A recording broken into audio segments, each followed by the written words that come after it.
on Friday, like during 7 o'clock, and I went out to dinner with Miss Paula, Miss D'Angelo, and Miss Morenzi. While we were at dinner, my phone starts vibrating and vibrating and vibrating. So by the time the check came, I think that there were 5 to 6 of you, not in here, but in general, had emailed overall with questions about the grade and said, "Oh, I did terrible on this test, yada yada.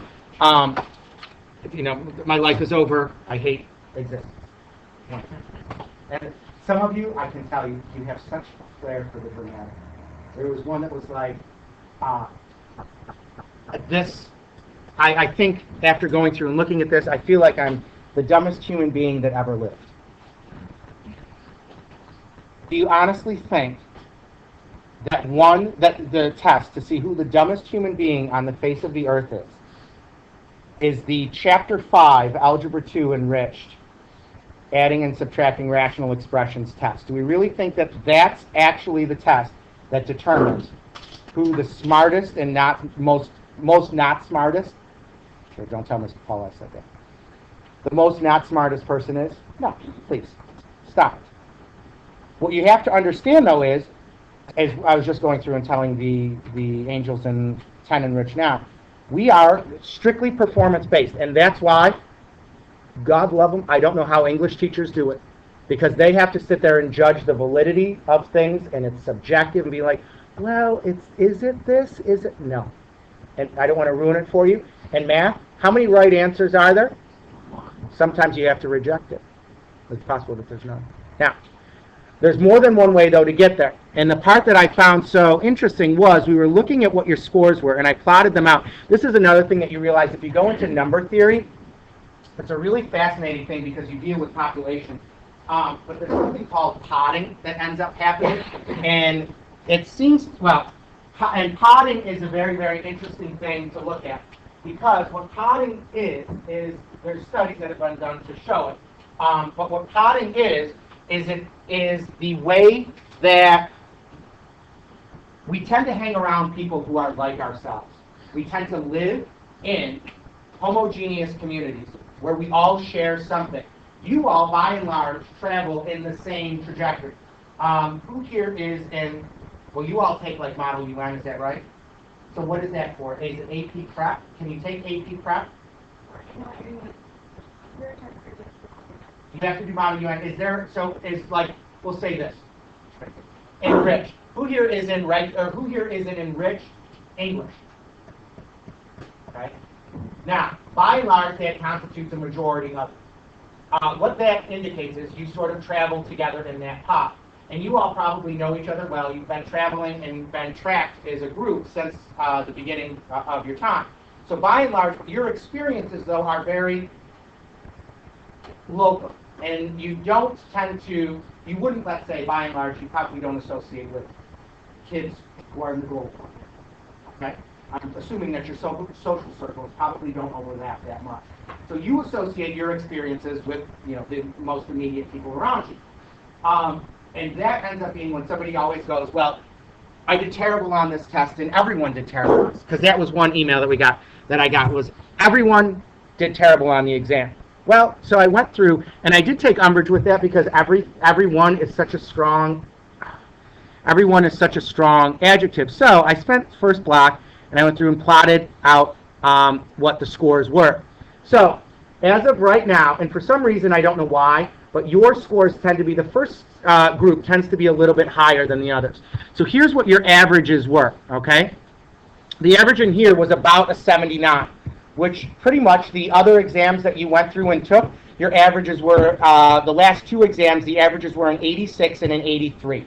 So it's not by any means out of line with what happened previously. But what ended up happening on this exam that was so interesting was the bottom, let's say, fell out. The same number of people in here scored in 90 or above is in the first 2 sections. What was the difference between the first section and these bottom 2 over here was, where was it? This the one? Yeah. What ended up happening was the same number of people scored, and this bar here represents a 90 and above, okay? The same number of people scored at a 90 or above. The problem was This second bump, if you go and take AP statistics, you realize some data is what we call bimodal, meaning that there's two modes to it, two numbers that occur frequently. This number here in the first class was an 80. So this number here, just so we're aware, this was like a 95% in your group. The second mode, though, for the other two classes, where did most people bump? Was it actually, I think it was like a 69.7 or something like that, but about a 70. So there was a big separation, and what caused the average to be lower. The top, let's say, 40 or 50% of the clientele still scored here, but it was this other part that was just substantially lower than it was previously, and obviously that's going to negatively impact the average. Looking at it, though, and before the inevitable freak out and or ask for test correction, we'll handle both at the same time. Number one, I'll say this nicely because this is like the 75th time I feel like I've had to address this. The people that were given, who had test corrections last year? Nice and high. I'm not. This is not a sign of judgment. Whose teachers offered test corrections? That's nice and high. So I actually have a legitimate. Okay.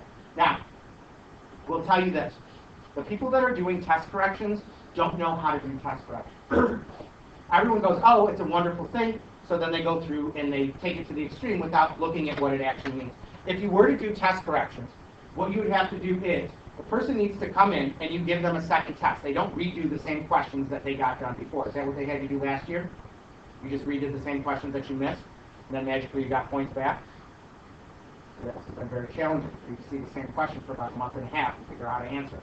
Now, they went through, and the other thing, I love discussing with the first class because they're much more talkative than you are. They were livid about test corrections, openly pissed. And I said, why? And I was talking to, there were two people here, and they go, the girl that was sitting there goes, the person that sat across from me actually asked me if they could see my test. And then they took a picture of the test, which, yeah, took a picture of the test, and then used that person's work as the test corrections. And she goes, they ended up getting a better score than me. Let that sink in. What did that person learn to do? Take a picture and become a Xerox machine. Now, last time I checked, that means that they're training themselves either to become a photographer, which I don't know of many times where you've been like, this map is so beautiful, I'm going to pause, take a selfie with it. This is just fabulous. This is a regular Monet. The other thing that they're training themselves to do is answer one question. If you actually did test corrections the right way, what would happen is you throw out the first test entirely. You can't go back to it. You sit down and you take a new test that's harder than the second one. And you take all of it, because you don't just redo parts of it. You need to show that you understand all of it. So what's the reward for taking a second test? You have a second opportunity to show that you really understand it and the first one was a fluke. Now, the problem is, they're doing none of that down there. So all they're doing, that's not correcting a test. It's literally mean like, you might as well be making my answer. All that's doing is inflating what your grade is. And then I started talking to the kids, and I'm like, how does that make you feel? So they had some very profound insights, stuff that I didn't realize that you all were smart enough to get. One boy in the class said, it pissed me off, and he used actually some more choice language than that, because he said, it was a very astute thing. Why should I study for the first test? What's the point? I can just redo everything I get wrong later and get it done then. Is that, we'll say this, and I'm not judging either way, is that the attitude that some of you had? It's okay if that was how it was. Was it yes or no? You have no takers. Okay. Shot. It delegitimizes the exam, and it does not reward people who actually went through and know their stuff. Now, by no means does that mean you throw this on the shelf and act like it's never going to come up again. Because if you haven't realized by now, how often do you take assessments in here? Every day. Do these topics come up frequently? Yeah. You've got to know how to do them. And by all means you should. And once everyone's taken it, we'll go through and submit it out. But here's the other thing that I'll go through and show you. Because here's the thing that limited minds don't understand. Look at the scores on the right. If those are the kids' 4 tests, what should that person's, if you were going to give them another test, what would you bet that they were going to score? Hands up, please, and give me an estimate. What do you think? That person on the right, what would you estimate that they're going to score? What would you say? Yeah, I'd say probably above an 85. What about the person on the right? Hands up, please, if you're going to go through and estimate what they're going to score. Probably below a 60. These are called outliers. Okay? They don't fit within 1.5 deviations of what the mean is, meaning they don't make sense. You all know what it's like in the middle of, in February, there's going to be some day where it randomly is 90 degrees in Rochester, or 75 or something like that. Is that what the normal temperatures in February are? No. So, but the other end of it is this. So I'll go through. I have no problem with looking at 4 tests and saying, yeah, you know what? Bob had a bad day. Guess what? We'll drop it. I don't care. But then you go over here, the other end, and nobody ever complains, by the way. I've yet to receive an email, and this is year 14, of somebody saying, God, I did way better on that test than I thought I was going to. Can you please drop it? I don't think it's a real reflection of what I know. That has never happened.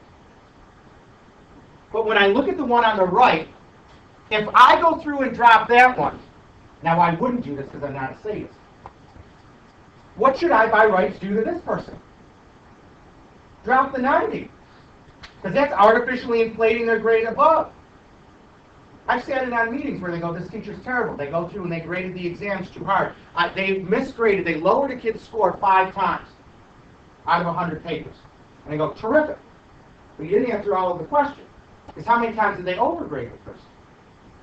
Missing by a lot or a little, missing above or below, it's still a miss.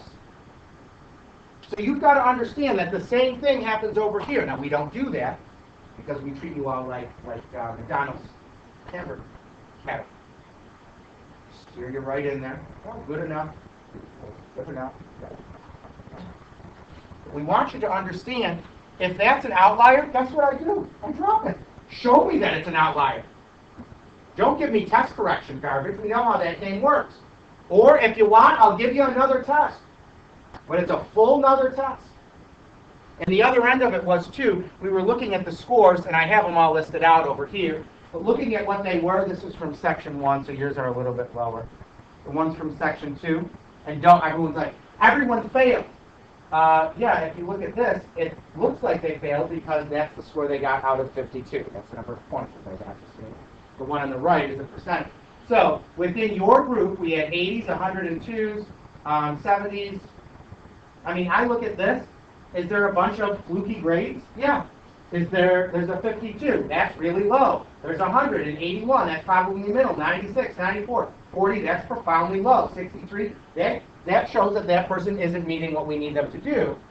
But at the same time, it's not like some unique experience. There is a 98, a 96, a 100, a 85, 81. Getting an 80 on a test even is difficult to do. Like, that means you're getting 4 out of every 5 points. One thing, by the way, if I can show you if this is still open. Oh. Serenity now on some of these questions. Take a look, please. Why am I so frustrated with the number of people? This was question 7, who did this and left the answer as x is equal to 2. Why would that? I sit there and I look, it starts to numb the brain. It's like Novocaine for your eyes. What? Thank you. What was the first step we did on all of our questions?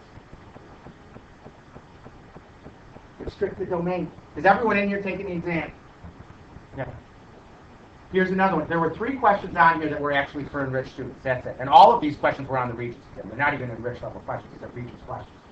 Looking at this question here, even this student was going to pick number 3, and that's incorrect. Can anybody tell me why the answer is 4 and not 3? You can tell me why the answer is 4 and not 3. It's okay to miss. That's the other thing. You don't get it. It's okay to have to miss.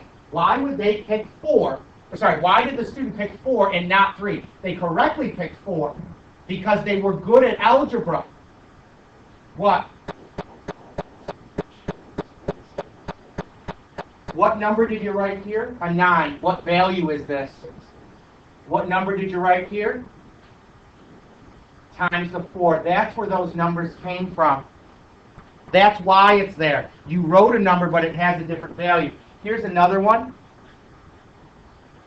This showed up last time. I thought I was giving you something terrific. I'm like, oh, this will be easy points for them. I had 15% of you missed question 5. What do you think that the people who missed question 5 got wrong? Hands up, please, if you can tell me. What do you think they screwed up? No takers? Really? Really? Look at this. What do you think they screwed up? You do my job. Yeah? Thank you. Thank you. We have people who still think I look at this and I just start dividing. This over this can reduce and then this over this can reduce. No. Factor, then reduce terms. And we have people get to the right answer the wrong way, which happens at times. Why is it inexcusable for anyone to miss question number 4? Even if you didn't have work done, just the answer, you got one of the points.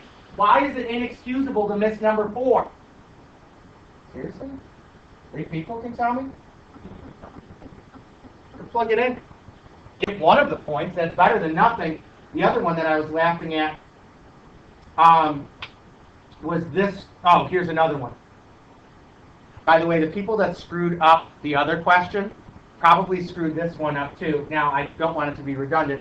Luke, do you know why these people, it's so I think I said it mind-numbing last time. Why would it be so mind-numbing for them to miss this one? No, you can't. You can't. Who can tell me why this is so frustrating? If all of this work is here and then they write x equals 2. Why is that so frustrating for me? Which said x couldn't equal what? The first thing you did was say x can't equal 2. And you wrote it here. Remember I kept saying write it? And then I see x equals 2 over here.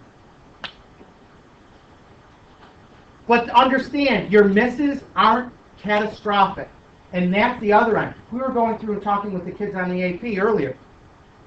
And there's somebody who got a 60. I'm going, you're not far off though. Like, why is it okay to leave that? And by the way, each of the questions, just so you're aware, each question was worth 2 points. Or sorry, was worth 4 points. I went according to the Regents' grading, which means if you did all of this work and rejected this, almost every case I gave you 2 points off, because that's what the Regents did.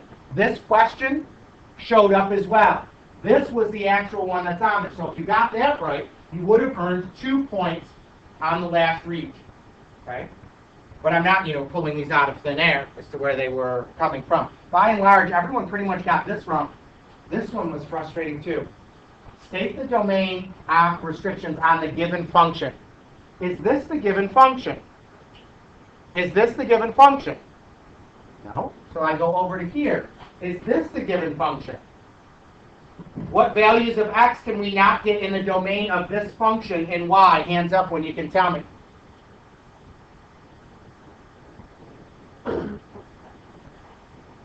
In the denominator, okay? So were some of them way below what my expectations for you are? Sure. Does it mean you're horrible at life? No. You suck it up and you move on. And show me that it's an anomaly. And you go with like 19 weeks. You go, hey, idiot, I was looking at my grades in here. And you know what? I got 3 85s and 50. What can we do about it? I said, well, you know what? You showed me that it was a fluke, so we'll get rid of it. And I literally right click, it says drop assignment. So it doesn't actually look at drop it. It drops the assignment from your grade. Guess what? It's fine. Oh well. You're fine. And all of your tests added up together amount for how much of your grade? What percent? No one knows. All of your tests are how much? No one even knows? There you go, 50%. So, but you've got to bring it on game day. Even this, there was this one, somebody goes on the other one. Their answer had like 2 on it. Or no, which one was it? It was this one up here. They said, I don't understand, I wrote 3. Literally, what does that say?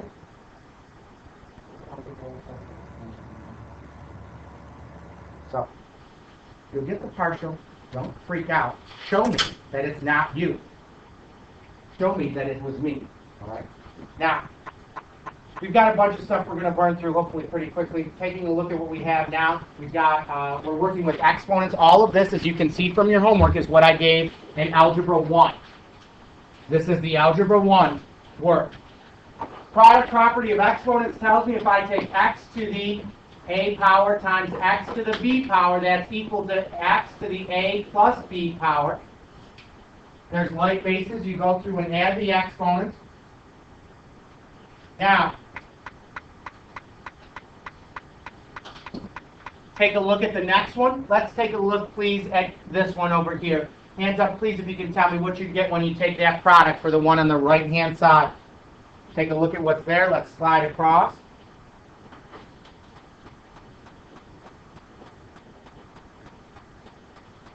What would we have if we took this product going across? Yeah, what would you have?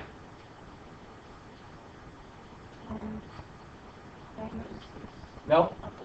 One on the right.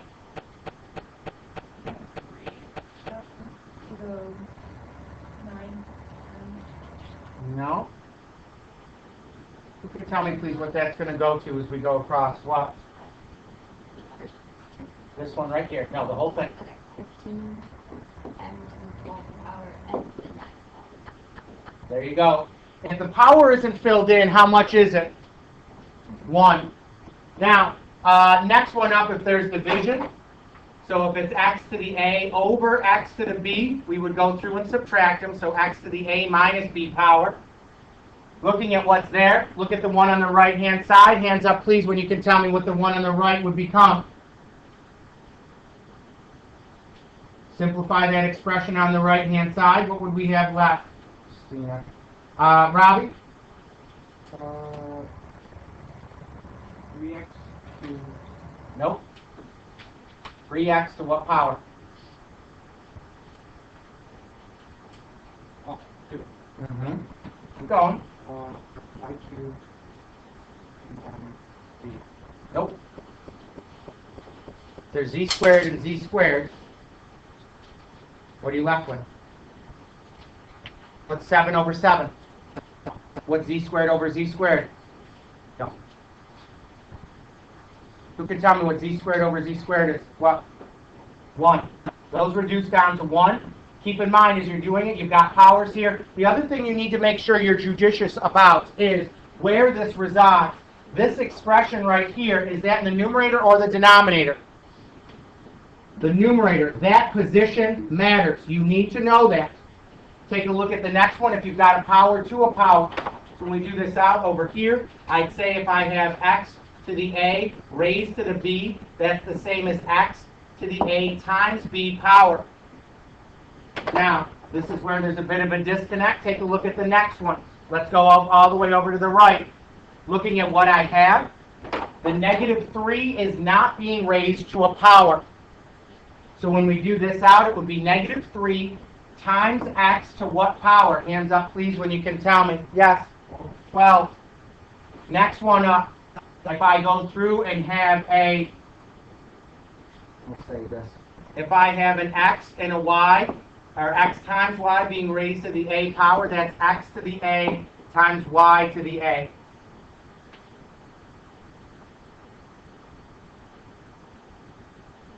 Now, looking at what we have going across, this is 2 times something. Let's handle the amount in parentheses. You should not need to go to your calculator for almost none of these computations today. This one we will at the end.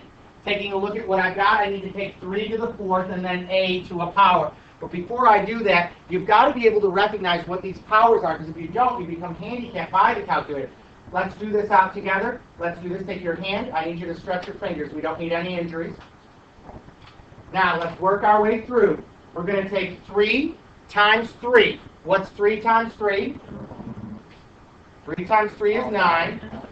Times 3 again. What's 9 times 3? 27. Now, that means 1, 2, 3 times 3s. All right. So 3 3s is 27. Now I need to take that and multiply it by 3 again. Hands up, please, when you can tell me what 27 times 3 is going to give me. So this would be 81, a to the 12th power. Over here I've got times 4. Hands up, please, if you can tell me what 2b cubed being squared would result in. Robbie, what would that give you? Take 2b to the 3rd and then square. What would you have? That would be AB 8b. No?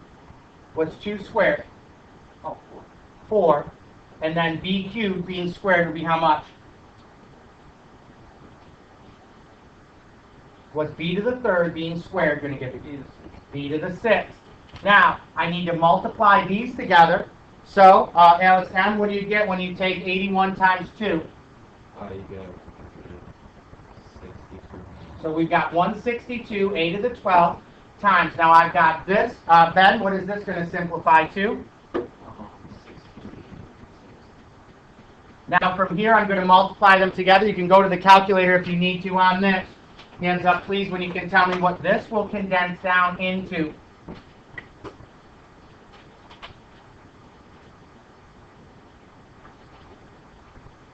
We've got no takers so far. We'll wait for 8 of you. We've got 1, 2, 3, 4, 5, 6, 7.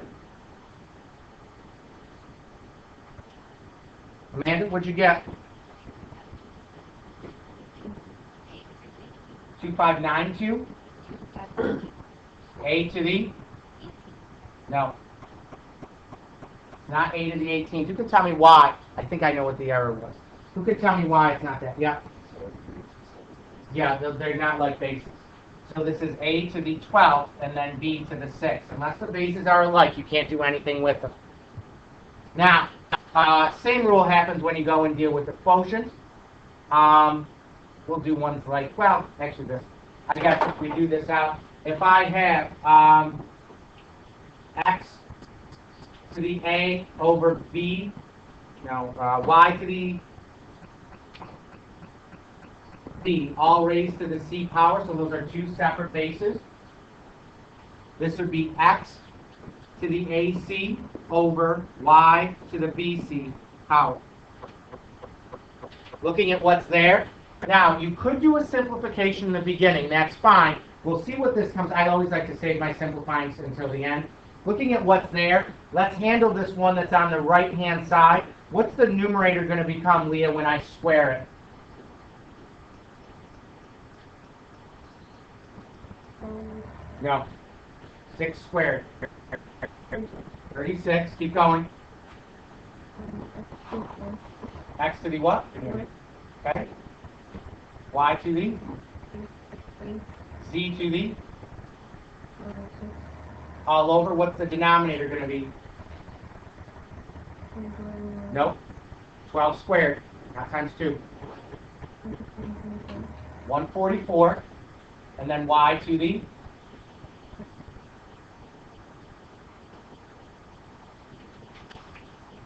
Now, we can go further. What reductions can we do from here? Alex V? 36 and 144. Is going to give you how much? You can reduce each one by 12. Okay. 3 over 2. We can go through and do more than that. You're right that goes into it. You can use your calculator to do that now. You can do about 18. More. You can do about 36. There you go. So it leaves us with 1/4. Now, look at what's there. Tell me what remains and where. So Noah, what would you be left with the variable reductions, and where is it? X to the 4th, or Yeah, where is it? top, Numerator. Okay. y to the 6th. And z to the 6th. Now, when we do this out, the reason that I knew what that was going to be right away was this. If I had done my initial reduction, I would have made things a lot easier on Alex. Take a look, Alex. What's 6 over 12 going to give you? 1 over 2. 1 over 2. And then what would you do to that 1/2 if I did the reduction first? 2 squared. What's 1/2 squared? There you go. Now, you could always use a calculator to go through and check as well. But you should be able to see that. The other thing that we need to see is this. If I have x to the negative a power, that's the same as 1 over x to the a. And it works both ways around. So if it's negative on the side of the fraction that it currently is on, it needs to change and move up to the numerator. Let's take a look, please, at the next, go all the way over. Well, we'll do both of these. We'll do both of them. Looking at what's here, this is important for you to recognize. What is being raised to the negative second power? Hands up, please, if you can tell me. What term is being raised to the negative second?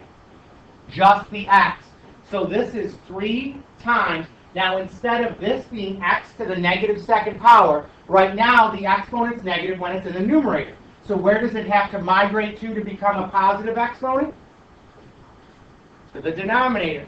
Now, over here it gets awkward too. In the third part, you say, well, what's being raised to the negative third power? And that right now is both a 3 and an x. So this is what we've got currently. What more can we do to proceed forward? Well, Jessica, what part of this can you evaluate out further?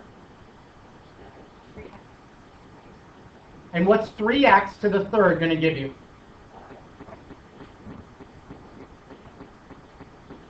Now, that's x to the third, and there's an x squared here, which means you've got an x to the fifth. What does that go through and simplify down into? Jaron, what would you say your final is going to be? 1 over. Now, the other one that we're going to have to deal with is this one on the right-hand side here. And looking at what's there, looking at what's here, I go through and say, all right, fine. If this is what I've got right away, it's a big, ugly fraction to a negative power. Hands up, please, if you would know how to evaluate this out if it was raised just to the positive third. If I made it a positive 3, who here would know how to evaluate it out? We've got 1, 2 of you, 3. Seriously?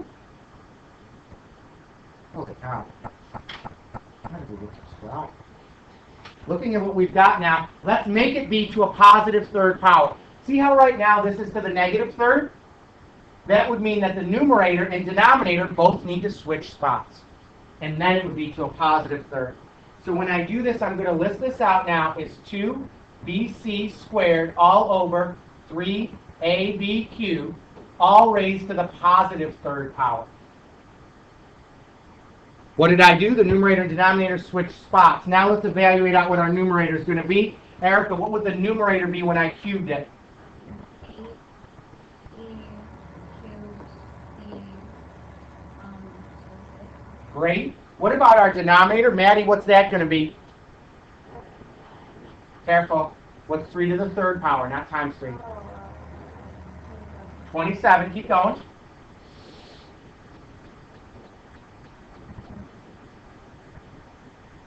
So, looking at what's there, there's really only one simplification. Jared, do you see it?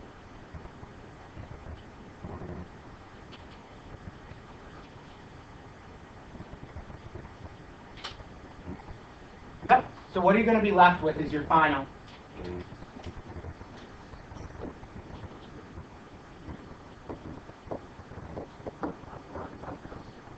Eight over 27 doesn't reduce. Questions on that? All right, let's bounce forward. Some of these we can do are kind of easy. If you need to see them out, here's 2 that are that are essentially done. Go through right now and do 1 and 4. Go through right now, please, and do out 1 and 4 on your own independently.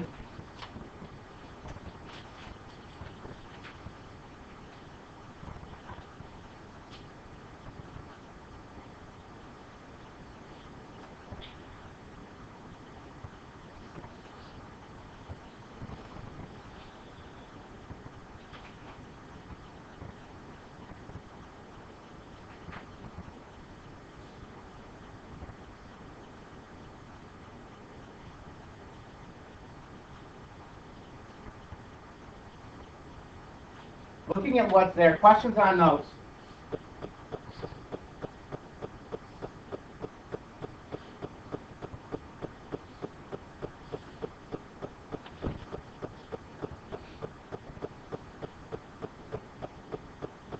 Now, let's look at these questions, because these are the ones that you're most likely to see on the Common Core read.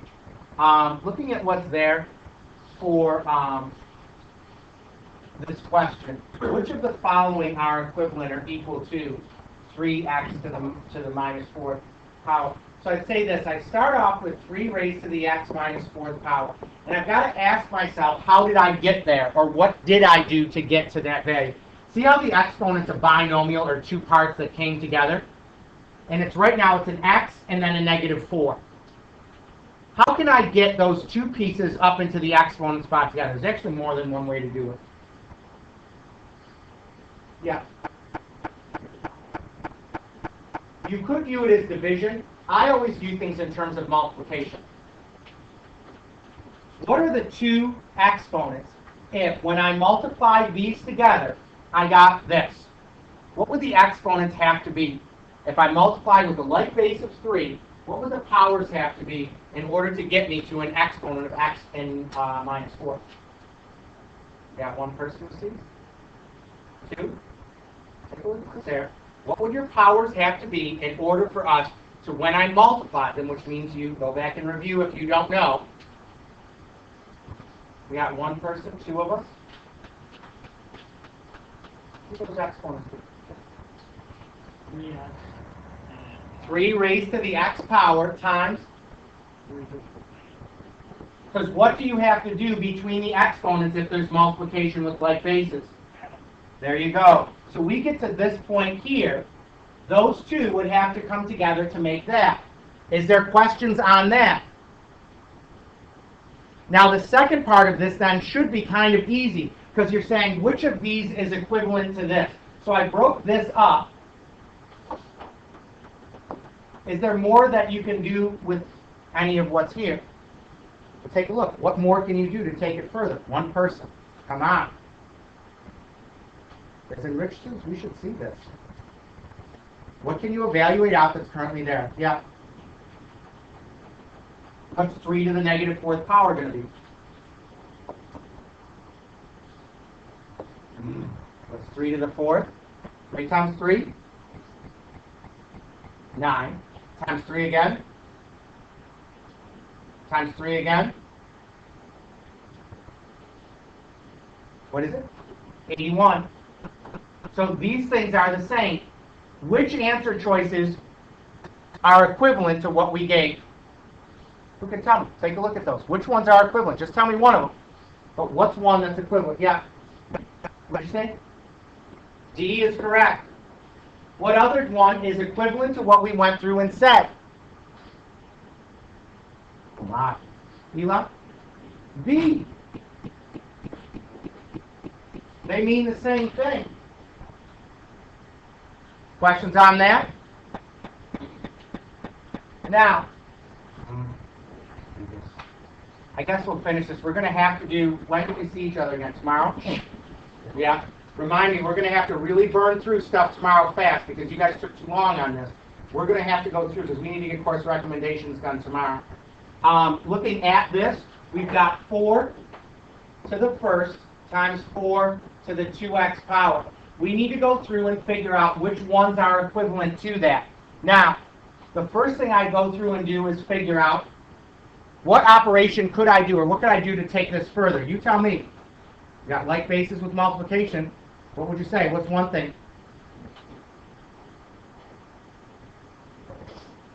We can multiply them. And what do we do when we have exponents like this? What happens to them? So what would you get in the exponent spot when you multiply these as 2x plus 1? Now, there's actually something else that we could do on this.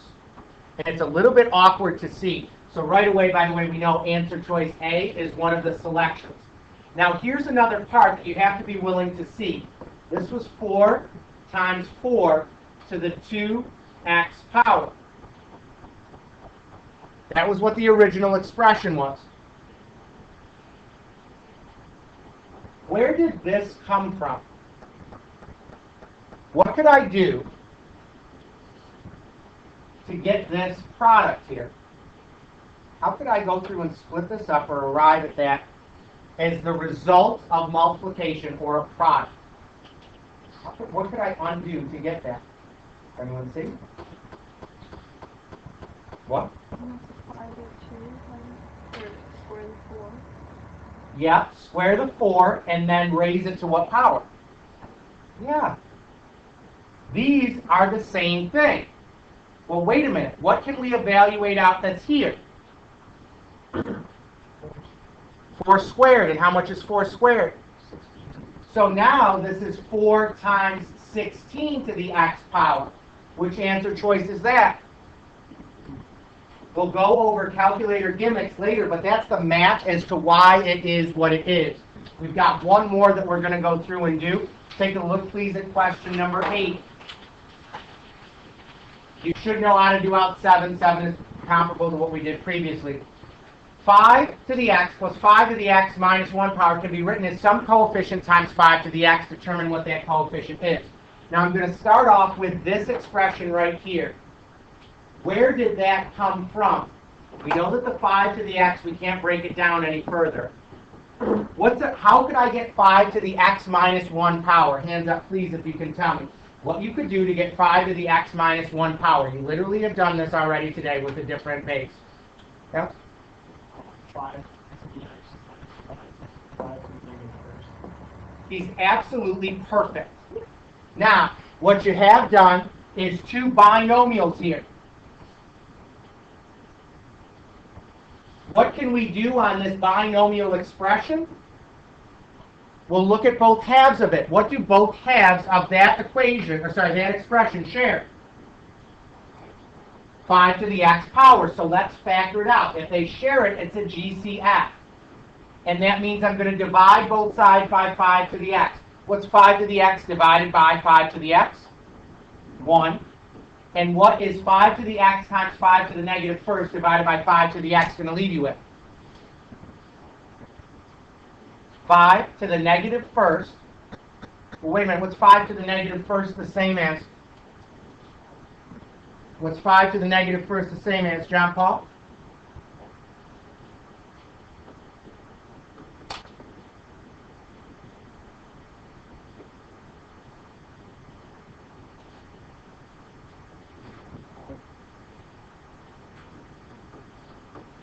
What do I get if I have 1 and I add 1/5 to it? Hands up, please, if you can tell me what that is going to give me. What? 6 over 5. So this would be 6 over 5 times 5 to the x. What's the a value? 6 over 5. Separating that out is not easy to see, but you have to be able to do it. Know that for next time that we meet. Let's do this before we go. Do any of you have a study hall after this? Any of you have classes nearby after this? Okay. If you've got a class that's really nearby, come on up. If there's 3 or 4 of you, I'll give you your recommendation. We'll do the recommendation now if you want. Otherwise, we'll just table it till next time that we meet.